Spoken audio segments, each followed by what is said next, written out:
सेवा ही मेरी पहचान, शंकर सोनेजा। सेवा ही जिनकी पहचान, वो हैं शंकर सोनेजा। फ्री मालेगांव का काढ़ा, फ्री जोड़ों के दर्द का तेल, फ्री नसों के दर्द से छुटकारा पाने की पीने की दवा। सेवा का लाभ उठाइए, सदैव आपकी सेवा के लिए हाजिर रहते हैं शंकर सोनेजा। हाँ भैया, तव्हां मूंखे कुछ स्कीम ॿुधाए सघो था जंहिंमें फ्री जो सामान मिलंदो आहे? जीअं त शैम्पू सां गॾु कंडीशनर फ्री, नेल पेंट सां गॾु रिमूवर फ्री।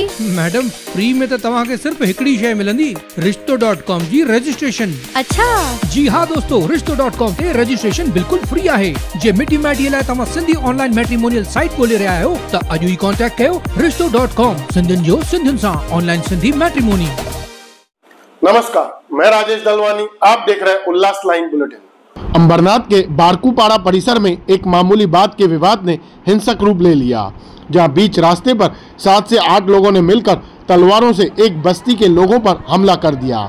इस हमले में कई लोग घायल हो गए, जिनको उपचार के लिए हॉस्पिटल में भर्ती किया गया है। घटना का वीडियो एक स्थानीय नागरिक ने अपने मोबाइल कैमरा में कैद कर लिया, जिसमें हमलावर हाथों में तलवार लेकर लोगों पर हमला करते हुए साफ नजर आ रहे हैं। प्राप्त जानकारी के अनुसार यह विवाद एक युवती के कार से जाते समय 2 व्हीलर को हॉर्न देने को लेकर शुरू हुआ, जो कुछ ही देर में हिंसक झगड़े में बदल गया। बाद में उसी युवती ने कथित रूप से 7 से 8 लोगों को भेजा, जो हाथों में तलवार लेकर आए और वहां लोगों पर हमला कर दिया। वीडियो में देखा जा सकता है कि कुछ नागरिकों ने अपनी जान बचाने के लिए हमलावरों पर पत्थरबाजी कर उनका विरोध किया, लेकिन स्थानीय लोगों में इस घटना को लेकर भारी रोष है और वे शहर की कानून व्यवस्था पर सवाल उठा रहे हैं। कुछ ही दिन पहले उल्लासनगर के आशेड़ापाड़ा परिसर में भी हथियारबंद युवकों ने नागरिकों पर हमला किया था। अब अंबरनाथ में इस प्रकार तलवारें लेकर बीच रास्ते हमला होने से नागरिकों में दहशत फैल गई है। लोग महसूस कर रहे हैं कि शहर में कानून व्यवस्था नाम की कोई चीज बची ही नहीं है। ब्युरो रिपोर्ट, महेश रोकडे, उल्लास लाईन बुलेटिन, उल्लासनगर।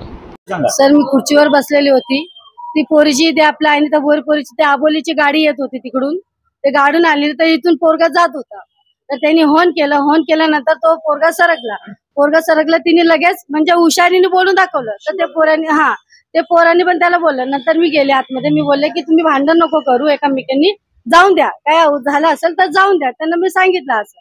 तर ती पोरी म्हणाली काय डायरेक्ट, तुम्ही मला बोलला ना तर तुला मी आता दाखवेल, मी माझ्या पोरा लोकांना आणेल आणि तुला मारेल, तुला मी माझी हे करेल, तुला मी आता बघ तुला मी काय करणार करू, एवढं बोलून मी तरी पण मी ते बाईला मी सांगितलं हात जोडून, मी बोलली काय झालं असेल, आपलंच माणसं आहे, आपल्याच गावातले येते, काय करू नका, जाऊन द्या, त्यांना मी असं सरळ सांगितलं, तरी पण त्यांनी ऐकलं नाही असं काहीतरी। नंतर ती पोरी ती आणली पोरा लोकांना तिकडे, पोरा लोकांना आणलं, पोरा लोकांची भांडण झाली आणि आम्ही नुसतं बाई लोक तिकडे उभं होते। आम्ही कसं आतमध्ये जाईल सर, आणि माझं जे शस्त्र आहे ते आतमध्ये गेलं तिकडे, ते एक पोरांना मारत होता, ते पोरा चाकू तरवाल त्यांनी घेऊन आले, सगळ्या लोकांनी चाकू तरवाला ते त्याला मारत कोयता आणि तरवाल सगळं घेऊन आले त्या लोकांनी मारायला, ते पोरा लोकांनी। आता आम्ही ते माझं जेठ आहे ना ते गेलं आतमध्ये, ते आतमध्ये गेलं, ते सोडवायला गेला, ते सोडवायनंतर त्यांनी काय केलं, डायरेक्ट माझं जेटला त्यांनी लावून टाकलेलं, इथे तरवानी लावून टाकलेलं, त्यांनी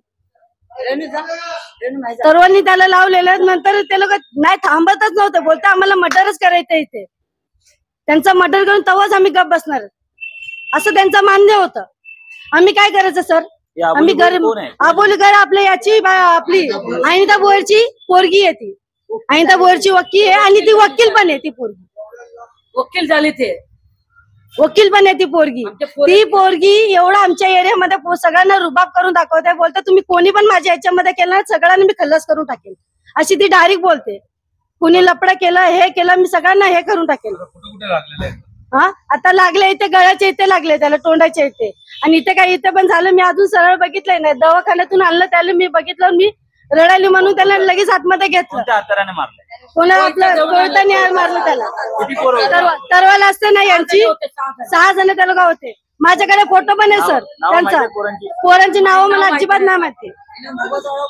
विराज पारधी समाज, बंटी चंदन शिंदे माझं नाव। हा विषय फक्त एवढा होता, आमची 84 7-12ची जागा, आम्ही त्यांना ती जागा दिली 31 फूट रुंदी लांबी रोडसाठी, 7-12तून जागा त्यांना दिली आणि त्यांनी त्या जागेवर घरं बांधलेत आणि ते तोडायला ते नाव घेत नाही। ते सर्वेवाले आले, त्यांनी बोललं की या लोकांनी जागा दिलेली आहे आम्हाला, तुमचे जे घरं बांधलेत ते तुम्ही तोडा, हे ते तोडत नाही, हे घर तुमचे, या गोष्टीने भांडणं आता विनाकारण या गोष्टीला काही भांडण होती, पण विनाकारण याने भांडणं काढल्यात का? रस्त्यावर ती वकील काय नाव तुझं काय ती चालली आणि समोर एक गाडी उभी होती, समोर ती गाडी उभी होती. त्या समोरच्या गाडीमुळे त्या मुलगा काय म्हणाला की ही गाडी आहे ना उभी आहे आणि तुमची गाडी जाऊ शकत नाही, तर तुमची गाडी तुम्ही बघून घ्या ना. मग त्यामुळे ती शिवी गाडी द्यायला लागली, घाणघाण शिवी द्यायला. तो मुलगा म्हणाला की मला घाण शिक्षा देते, तुझी गाडी जात असेल जाऊ दे. पण ही गेली काय ते काय बोलले असं, परत ते 4-5 पोरे घेऊन आली, परत ते झालं त्यांनी परत पिंड टाकले. परत ती आली, अरे आली तर ट्रॉली घेऊन आली, पण आमच्या गोरगरीब पोरांना ते ट्रॉली वारा गेलं त्यांनी.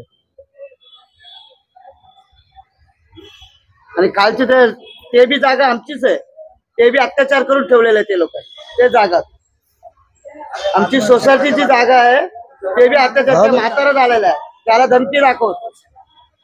गंगाराम सोसायटीचे त्याला धमकी दाखवतो साहेब. आणि एवढं जागा त्याने आडूप करून घेतलेले, चाळ्या बांधले आणि मसानभूमी, आमची मसानभूमी बी खाऊन टाकले ते लोकांनी. त्यात सगळे काढून उकडून फेकून टाकले, तिकडे बी चाळ्या बांधल्या.